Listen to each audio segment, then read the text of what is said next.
हाय, हिंदी ऑडियोबुक.com में आपका स्वागत है।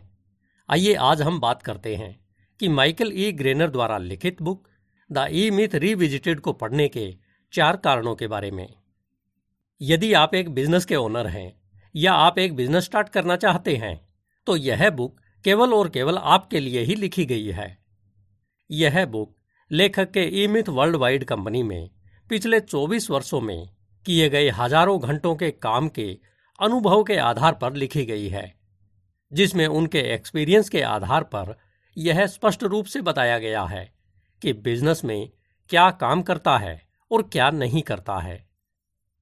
इस बुक में लिखी गई एक एक बात, एक एक थॉट उन thousand of small business owners के साथ लेखक के एक्सपीरियंस के आधार पर क्रिएट और सपोर्टेड एक बिलीफ को इलस्ट्रेट करती है, जिनके साथ लेखक और उनकी टीम ने पिछले लगभग 2.25 दशकों से काम किया है।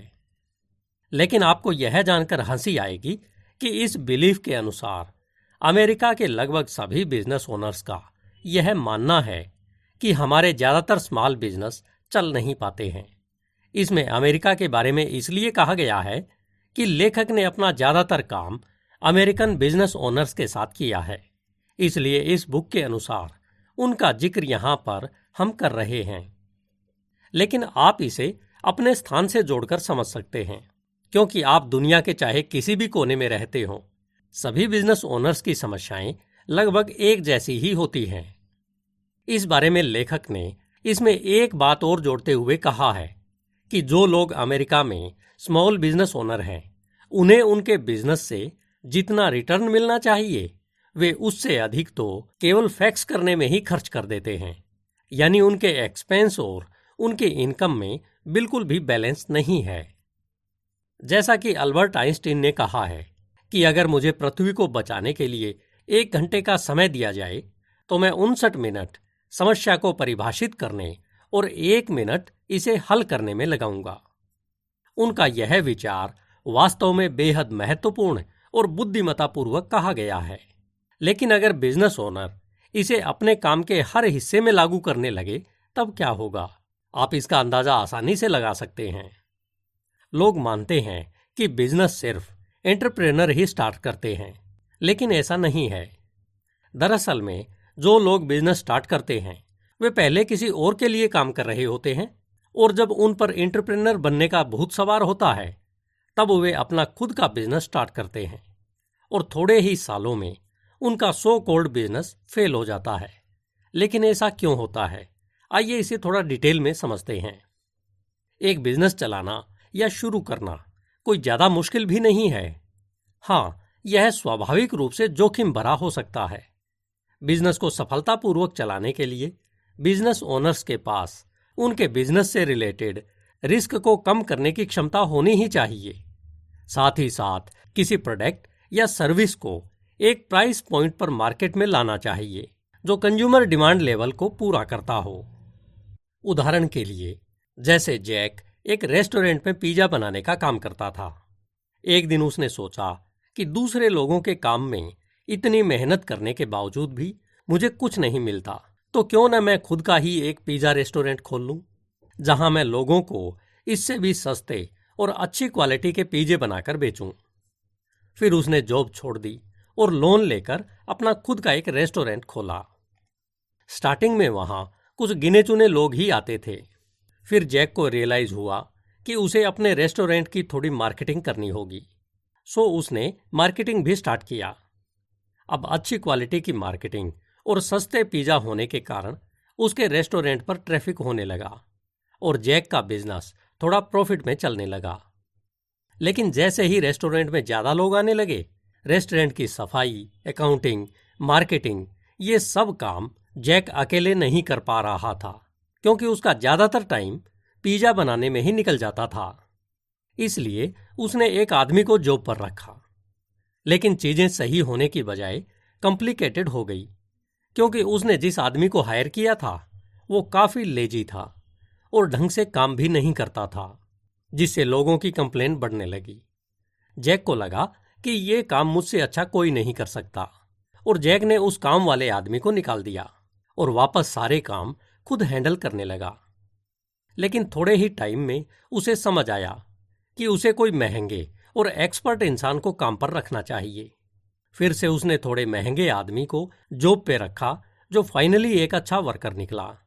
लेकिन फिर कुछ ही महीनों में उसने एक और आदमी को हायर किया, पर क्योंकि उसका बिजनेस पहले से थोड़ा बड़ा हो गया था, इसलिए एम्प्लॉय की सैलरी, दुकान का रेंट, लोन का EMI, फर्नीचर डेकोरेशन जैसे अलग अलग खर्चों से वह प्रॉफिट की बजाय लॉस में जाने लगा और आखिर में उसको रेस्टोरेंट का बिजनेस बंद ही करना पड़ा।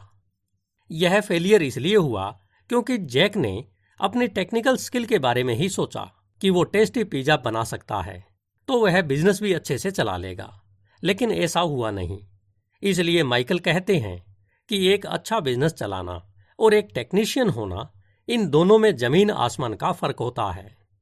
जब IBM के फाउंडर थॉमस वाटसन को इंटरव्यू में एक बार पूछा गया कि उनका बिजनेस इतना सक्सेसफुल क्यों है, तब थॉमस वाटसन ने भी कहा कि किसी भी काम के टेक्निकल पार्ट को जानना और उसका बिजनेस रन करना काफी अलग है।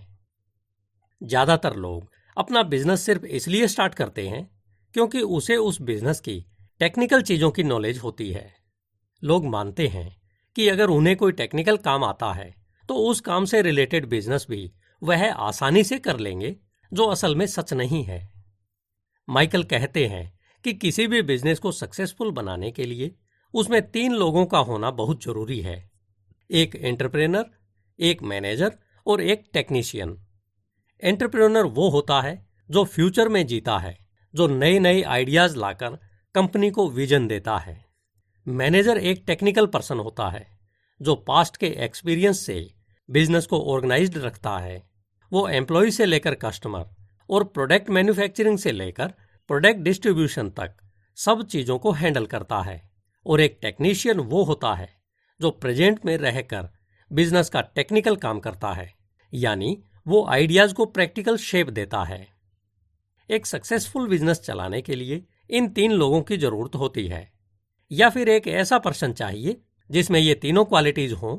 लेकिन जैक की तरह कई लोग फेल हो जाते हैं क्योंकि 70% टेक्नीशियन, 20% परफेक्ट मैनेजर और 10% एंटरप्रेन्योर ही होते हैं। जबकि स्ट्रॉन्ग ब्रांड इमेज क्रिएट करने के लिए आप में तीनों क्वालिटी बैलेंस्ड होनी चाहिए। हालांकि इकोनॉमिक वर्ल्ड में एक लंबी लिस्ट है जिसमें कई स्मॉल बिजनेस हैं जो अच्छा परफॉर्म करते हैं और लगातार प्रॉफिटेबल होते जा रहे हैं। लेकिन यह भी सच है कि 20% स्मॉल बिजनेस ऐसे भी हैं जो अपने स्टार्टिंग के फर्स्ट ईयर में ही फेल हो जाते हैं और 50% अगले 5 साल के बाद ध्वस्त हो जाते हैं, और उनमें से केवल 33% ही ऐसे बिजनेस रहते हैं जो अपनी शुरुआत से लेकर अगले 10 वर्षों तक बने रहते हैं। एक नए या इस्टेब्लिश्ड बिजनेस के सेफ गार्ड के तौर पर यह समझना बहुत आवश्यक है कि इन बिजनेस फेलियर का कारण क्या हो सकता है और हर ऑब्स्टेकल को कैसे मैनेज किया जा सकता है या पूरी तरह से टाला जा सकता है। इस बुक में आप सीखेंगे कि स्मॉल बिजनेस के विफल होने के सबसे सामान्य कारणों में से कौन से कारण शामिल हैं। दरअसल समस्या यह नहीं है कि इस स्मॉल बिजनेस के मालिक काम नहीं करते हैं। इसमें सबसे बड़ी समस्या तो यह है कि वे गलत काम कर रहे होते हैं, जिसका रिजल्ट यह होता है कि उनके ज्यादातर बिजनेस नतीजन समय से पहले ही अनमैनेजेबल, अनप्रेडिक्टेबल और अनरिवार्डिंग कंडीशंस में फेल हो जाते हैं। लेखक की तरह आपके और मेरे मन में भी यह सवाल आते होंगे कि आखिर ऐसा क्यों होता है कि क्या इतने सारे लोग बिजनेस में केवल फेल होने के लिए ही जाते हैं? क्या वे इससे कोई सबक नहीं सीख पा रहे हैं? ऐसा क्यों है कि बिजनेस में सफल होने के लिए आज सारी इंफॉर्मेशन अवेलेबल होने के बावजूद भी इतने कम लोग ही बिजनेस में सक्सेस क्यों होते हैं? आपके और मेरे इन सभी सवालों के जवाब यह बुक देती है। यह बुक इन सवालों के उत्तर 4 गहन विचारों के रूप में देती है, जिन्हें अगर आप समझ लेते हैं और समझकर उन्हें अपने दिल की गहराइयों में उतार लेते हैं तो आपको एक एक्स्ट्रा ऑर्डिनरी, एक्साइटमेंट और पर्सनली रिवार्डिंग एक स्मॉल बिजनेस बनाने की पावर मिलेगी। अगर आप इन्हें इग्नोर करते हैं तो आप हर साल उन हजारों लाखों लोगों में शामिल हो जाएंगे जो अपनी एनर्जी, कैपिटल इन्वेस्टमेंट और जीवन के कीमती समय को लगाकर एक छोटा बिजनेस शुरू करते हैं और फिर उसमें फेल हो जाते हैं, या कई अन्य लोग जो वर्षों तक केवल इसलिए संघर्ष करते रहते हैं कि बस वे किसी तरह जीवित बने रहें। लेखक इससे बचने के लिए आपको इस बुक में 4 मिथकों के बारे में बताते हैं। उनमें से पहला मिथक यह है, जिसे लेखक ई मिथ कहते हैं, जो कहता है कि स्मॉल बिजनेस एंटरप्रेन्योर्स अपनी कैपिटल इन्वेस्टमेंट को प्रॉफिट बनाने के लिए रिस्क में डालकर इसकी शुरुआत करते हैं। यह मिथ केवल बस इतना ही नहीं है, यह इससे कहीं ज्यादा हानि पहुंचाता है। वास्तव में लोगों द्वारा बिजनेस स्टार्ट करने के वास्तविक कारणों का एंटरप्रेन्योरशिप से बहुत कम लेना देना होता है। यानी इस एंटरप्रेन्योर मिथक या ई मिथ में यह विश्वास आज बिजनेस की विफलता की इस विनाशकारी दर का मोस्ट इंपोर्टेंट फैक्टर है।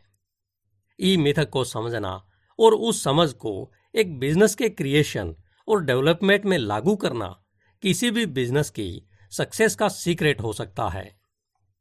नंबर 2, लेखक ई मिथ बुक में लिखते हैं कि आज अमेरिकी स्मॉल बिजनेस सेक्टर में एक रेवोल्यूशन हो सकता है। लेखक इसे टर्नकी रेवोल्यूशन कहते हैं। यह रेवोल्यूशन न केवल अमेरिका में बल्कि दुनिया भर में हमारे बिजनेस करने के तरीके को बदल सकता है। उन बदलावों में यह भी शामिल है कि बिजनेस कौन शुरू करेगा, वे इसे कैसे करेंगे और इस बिजनेस के सरवाइव करने की संभावना कैसे बदलेगी। नंबर 3, टर्नकी रेवोल्यूशन के सेंटर में एक डायनेमिक प्रोसेस है, जिसे लेखक ई मिथ वर्ल्ड वाइड में बिजनेस डेवलपमेंट प्रोसेस कहते हैं। जब इसे एक स्मॉल बिजनेस ओनर द्वारा जानबूझकर सिस्टमाइज्ड रूप से अप्लाई किया जाता है तो बिजनेस डेवलपमेंट प्रोसेस में किसी भी स्मॉल बिजनेस को इनक्रेडिबल इफेक्टिव ऑर्गेनाइजेशन में ट्रांसफर होने की पावर होती है।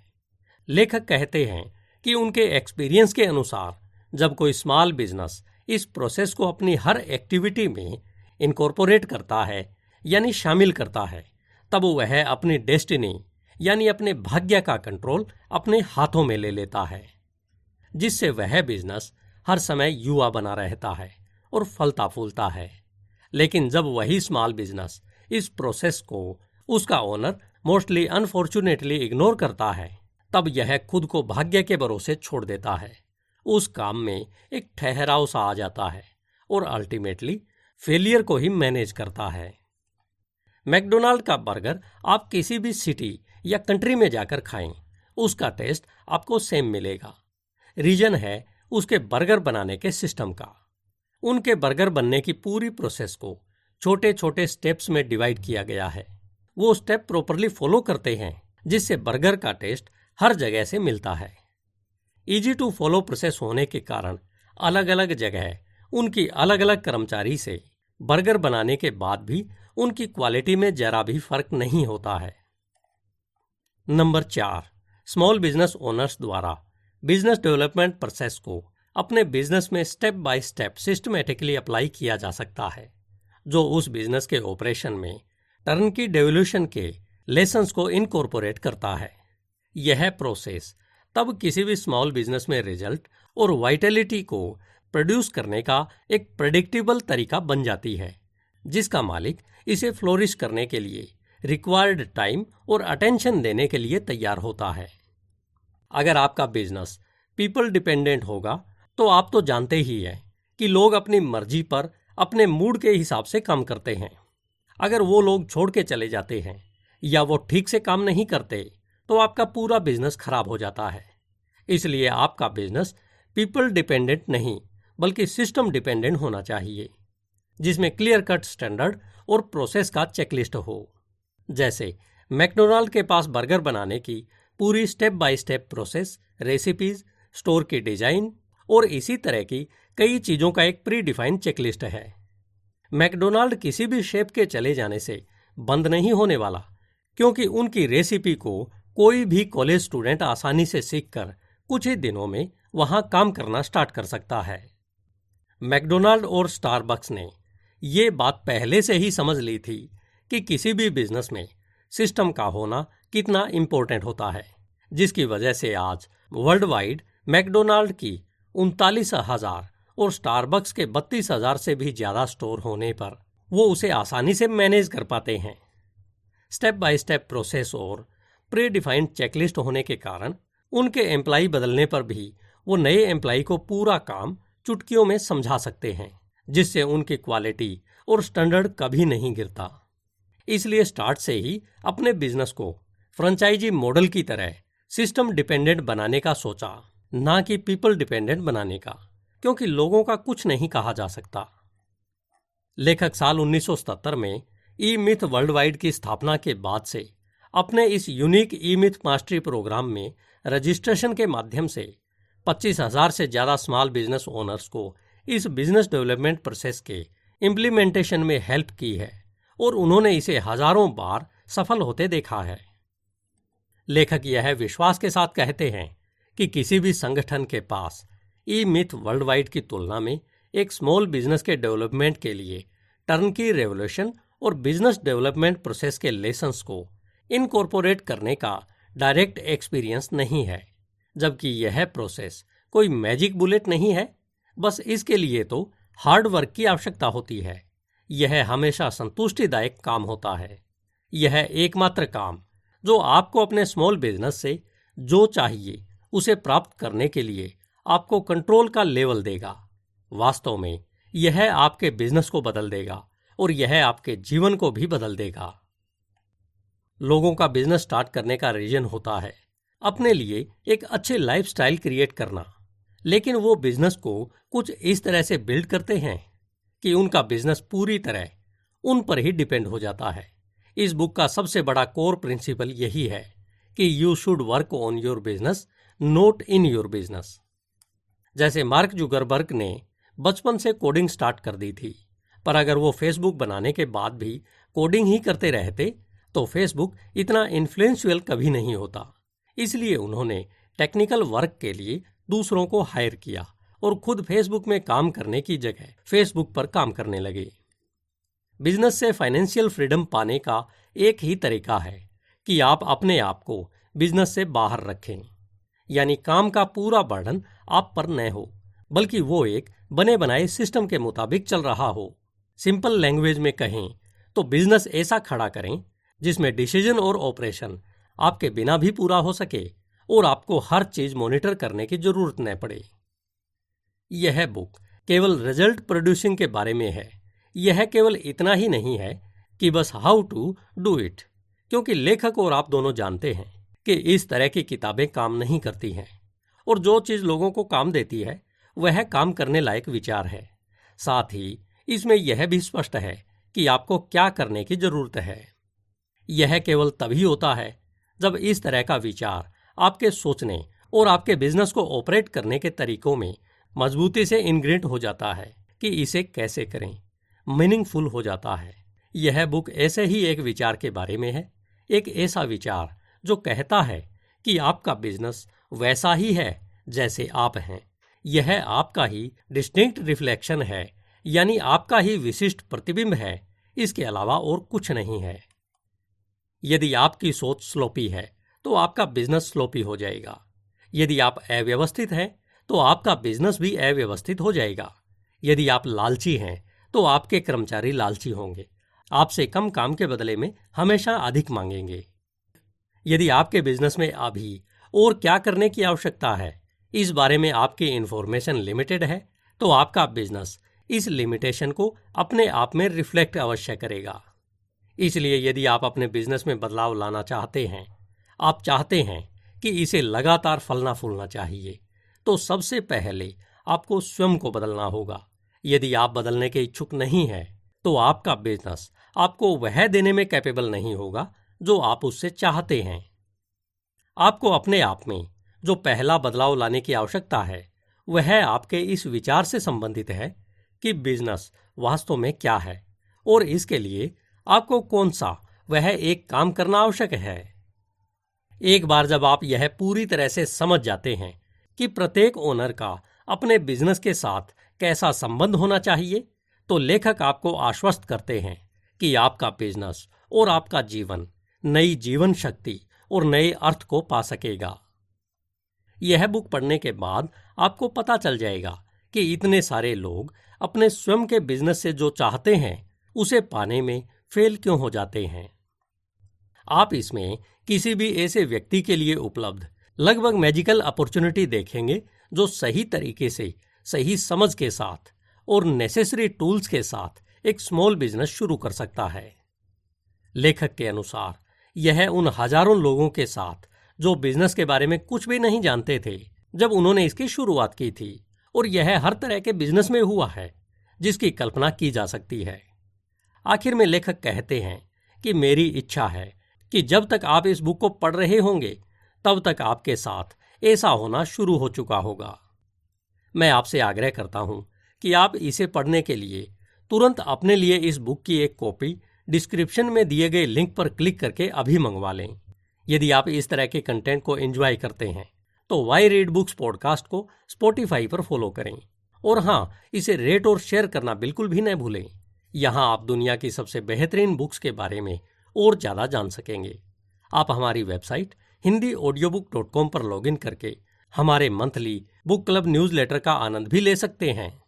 आप आज ही इस न्यूज़लेटर से जुड़ें और पाएं मेरी ऑल टाइम फेवरेट बुक्स की लिस्ट व साथ ही साथ बेस्ट राइटर्स और पर्सनैलिटीज द्वारा लिखित व मेरे द्वारा पर्सनल क्यूरेटेड प्ले लिस्ट जो आपको कहीं भी ऑनलाइन नहीं मिलेगी।